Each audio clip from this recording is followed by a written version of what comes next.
Hi, welcome. Enjoy the content, subscribe, and turn on notifications. Michael Johnson always believed he knew Sophia better than anyone else. After all, they had been married for 5 years, sharing joys, challenges, and plans for the future. He remembered perfectly the day he proposed, the way her eyes sparkled when she said yes. At the time, it seemed like they had everything under control. That night, sitting at the kitchen table with the distant sound of the TV filling the comfortable silence between them, Sophia said something that froze Michael's world. With the same calmness someone might use to talk about the weather or a new restaurant, she mentioned, "On Saturday, I'm going out to dinner with a coworker." Michael blinked a few times, waiting for her to add something, an explanation, a detail that would clarify the absurdity he had just heard. But Sophia simply took another slice of bread, spread butter on it, and continued as if nothing unusual had been said. He needed a moment to organize his thoughts. Maybe he had misheard. Maybe this was some unfortunate joke. But the way she kept her eyes fixed on her plate, avoiding eye contact, made a strange feeling begin to creep over him. "What?" he asked, in a calmer tone than anyone would expect in a situation like this. Sophia looked up, and for the first time, Michael noticed something different in her, something calculated, as if she had been expecting exactly that reaction. "It's just dinner. It doesn't change anything between us," she said disturbingly lightly. "I love you, and none of this will affect our marriage." Michael kept his eyes on hers, trying to find any crack in that cold facade. But Sophia seemed completely calm, as if she thought it was totally normal. Michael's fork remained untouched on his plate, his appetite had disappeared. His heart pounded fast, but he wouldn't show it. He wouldn't give her that power. Apparently, Sophia expected him to fall apart. Maybe she imagined he would explode with anger, shout indignantly, question things, or issue an ultimatum. But Michael was different, and if there was one thing he was good at, it was controlling his emotions when necessary. He took a deep breath and slowly exhaled. If this was a game, he had no intention of losing. So, to Sophia's surprise, Michael slightly lifted the corner of his mouth into a nearly indifferent smile. "I understand," he said almost disinterestedly, picking up his glass of water and taking a sip. Her breathing became slightly irregular. It wasn't very noticeable, but Michael noticed, and that was enough to confirm what he already suspected. She didn't want his permission, she wanted a reaction. The silence between them stretched for seconds that felt like eternity. Sophia tried to hide her confusion by looking down at her plate, but Michael continued watching her with deliberate patience. "Well," he continued, sounding intentionally casual, "maybe I should go out with someone too, just to see how it feels." That was when Sophia finally truly looked at him, not with that rehearsed calmness from before, but with something new, uncertainty. Michael couldn't hide his satisfaction when he saw the small tremble in her hand as she held the fork. She blinked several times, as if trying to process what he had said. She hadn't expected that. She hadn't expected Michael to respond like this. "You met someone?" she asked, trying to sound indifferent. He kept smiling and shrugged. "There's a woman at the gym I talk to a lot. I think it would be interesting if we went out one of these days." At that moment, Michael saw Sophia's face lose some color. The cards had flipped, and he hadn't even started playing seriously yet. The following silence was deafening. Sophia's confident expression slipped for an instant, and Michael saw it clearly. The fork she held hovered motionless above the plate, the eyes once full of certainty now slightly widened, as if her mind struggled to understand the unexpected response. Michael maintained his subtle smile, leaning back in his chair as if that conversation meant nothing to him. But inside, he felt a strange, calculated pleasure seeing Sophia experience the same insecurity he had felt minutes earlier. "Oh, I see," she murmured, trying to regain composure. She looked away and fidgeted with her plate. Michael noticed the subtle movement of her leg under the table, a slight tremor she tried to hide. He knew her too well not to notice that Sophia wasn't as comfortable as she pretended to be. So why did she suddenly seem so anxious? If she really believed it was normal to go out with someone else, why was she clearly shaken upon hearing he might do the same? Michael realized Sophia was testing him, but now that test had slipped from her control. "Is there a problem with that?" he asked, keeping his tone casual. She forced a low laugh and shook her head. "Of course not. I just didn't expect that from you." "Interesting," he replied, crossing his arms. "Because I didn't expect that from you either." This time, Sophia didn't laugh. Michael's words hit her hard, and the forced lightness she had maintained began to crumble. She quickly tried to recompose herself, lifting her chin and adopting a carefree tone. "So, who is this woman from the gym?" Michael smiled to himself. He knew that question was coming, and the most interesting part was that Sophia didn't even try to hide her sudden interest. "I don't know if it matters that much," he replied, picking up a napkin and wiping the corners of his mouth. "Since this doesn't change anything between us, I don't see any reason to talk about details." Sophia let out a short nasal laugh, but the tension in her expression was visible. "So, is it serious? Are you really going out with this woman?" Michael tilted his head slightly, studying her as if trying to figure out what was going through her mind. "You were the one who said we wanted to explore this together, right?" She opened her mouth to reply, but nothing came out. For the first time that night, Sophia seemed speechless. The tension in the room became almost tangible. The confidence with which she had started this game vanished before her own eyes. Michael didn't need anything else at that moment. He already had what he wanted, the certainty that Sophia had never imagined he would accept her game's rules, and more importantly, the certainty that deep down, she knew she was about to lose something she had never imagined could slip through her fingers. Without saying another word, he picked up his glass, drank the last of his water, and stood up from the table. "Good night, Sophia." She remained seated, watching him leave the kitchen with a distant look on her face. And at that moment, Michael knew the cards hadn't just flipped, he already had complete control of the game. In the days that followed, something changed between Michael and Sophia. The house, once filled with casual conversations and predictable routines, was now dominated by silences louder than words.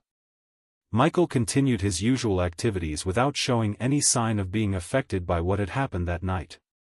He left for work, returned at the same time, but now seemed lighter. It was then that Sophia began to realize what was truly happening. At first, she convinced herself it was just a phase. Michael was acting indifferent to make her back down. But he didn't back down. On the contrary, he began acting even more unpredictably. The first time Sophia felt genuine discomfort was on a Wednesday morning while having coffee. She saw Michael in the hallway in front of the mirror, adjusting his collar. It wasn't the first time he did that, but there was something different about him. He looked himself over more carefully, ran his hand through his hair, checked his appearance twice, then grabbed his phone and smiled. Lauren couldn't ignore that her heart raced, and for the first time, she felt something toward her husband she had never felt before, fear of losing him. She tried to hide her unease throughout the day, but the image wouldn't leave her mind. Who was sending messages to Michael? Had he really found someone else? That night, while watching TV on the couch, she casually remarked, "You seem more cheerful lately." Michael didn't even take his eyes off the screen but gave a small smile. She crossed her legs and tried to sound natural, almost like, "You're busier." This time, he looked at her, his gaze analytical, as if weighing the intentions behind her words. "I guess I'm using my time better," he answered carefully. That sentence sent a chill down Sophia's spine. In the following days, she began observing Michael in ways she never had before. He received more messages on his phone, sometimes he left early for a run. One day he came home from work and immediately went to shower, whistling a melody she didn't recognize. It was on Saturday, the same Saturday she had planned to go out with her coworker, that Michael casually mentioned during breakfast, "I'm going out tonight." Sophia's coffee cup froze halfway to her mouth. "Oh yeah, she tried to sound indifferent. With that woman from the gym? Lauren felt as if she had been punched in the stomach. She opened her mouth to respond, but no words came out. Her mind spun, searching for a logical answer, a way to redirect the situation. But there was no other path. Michael had accepted the rules of the game she had created, and now, for the first time, Sophia wasn't sure if she was ready to play. That night, Lauren stayed alone at home. Michael left without rushing, wearing a shirt she couldn't even remember he owned. His cologne lingered in the hallway air. He offered no details, didn't ask where she was going, and above all, he didn't seem at all worried about the fact that she supposedly had a date too. It was then that reality hit Sophia with the force of a crushing weight. She didn't go to dinner with her coworker. In fact, the coworker sent messages asking if they were still on, but she didn't reply. How could she? Her mind was elsewhere, completely consumed by thoughts of Michael. She spent hours pacing around the house, trying to convince herself that none of it mattered. But every passing minute only increased that suffocating feeling inside her. Without even realizing it, she started opening and closing apps on her phone, looking for distraction. But deep down, she knew exactly what she was doing, waiting for him, waiting for a message, waiting for him to come back early, waiting for everything to turn out to be a joke and for him to decide at the last minute that it was all ridiculous.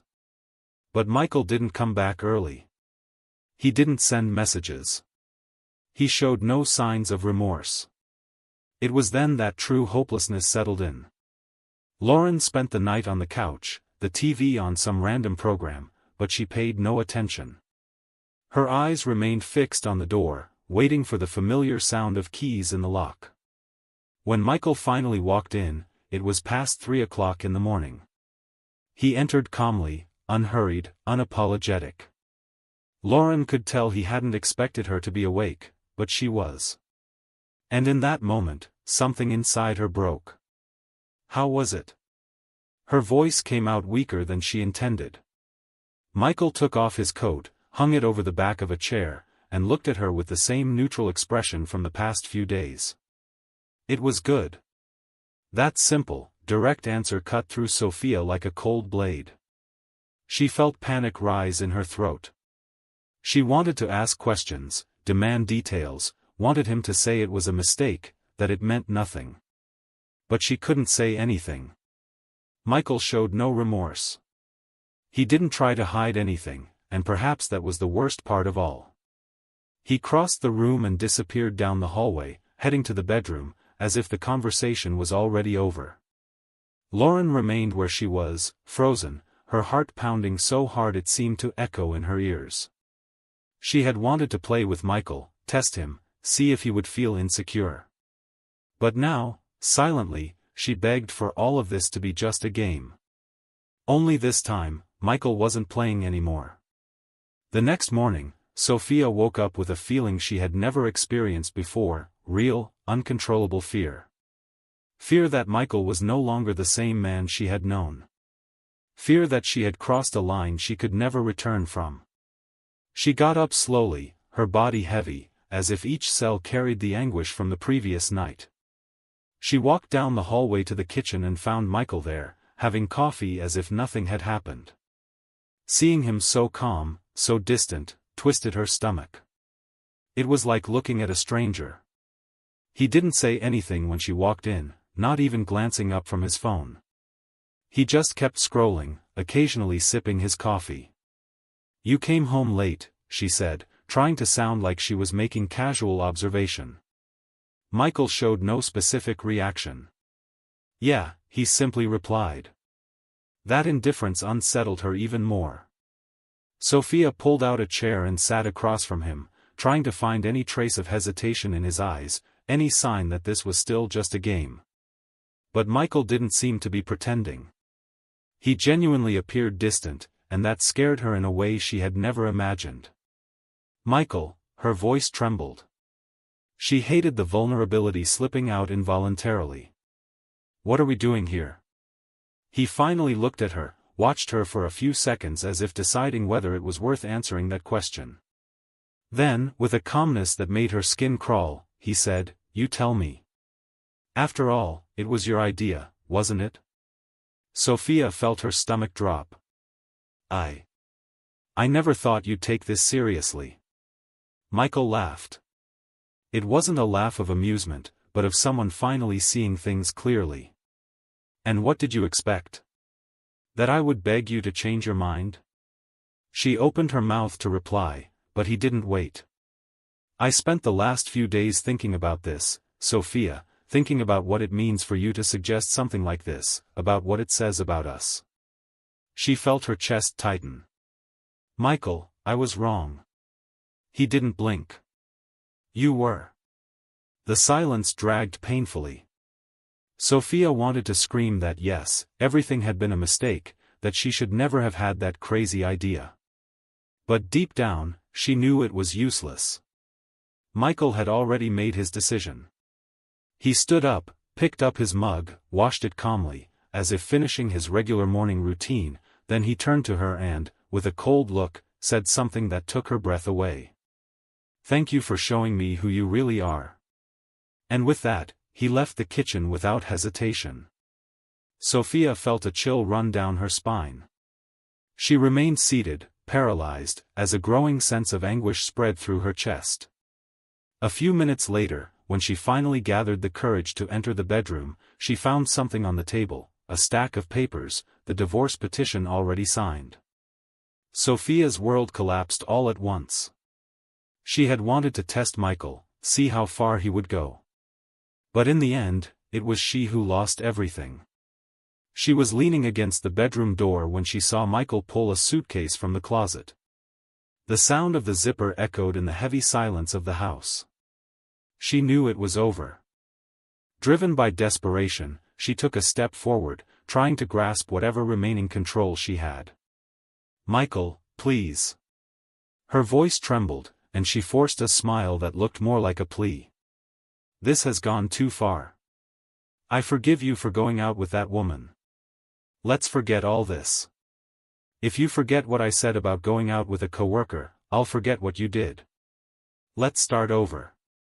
Michael stopped for a second, firmly holding the suitcase. He looked at Sophia, and in her eyes, he saw fear, not the fear of losing him out of love, but the fear of losing control. He let out a brief, humorless laugh. "I don't need your forgiveness, Sophia. You taught me something valuable these past few days, and now I know I deserve more than this." He closed the suitcase, grabbed his keys, and left without looking back. The sound of the door closing was the last thing Sophia heard before the silence became unbearable. Suspicious of your wife or daughter-in-law? Don't go through what we saw in the video. Check the link in the comments and get the ebook with valuable tips and investigator-approved sites to clear your doubts. Thank you for watching the video. If you enjoyed it, don't forget to subscribe to the channel and turn on notifications so you won't miss any updates. See you next time.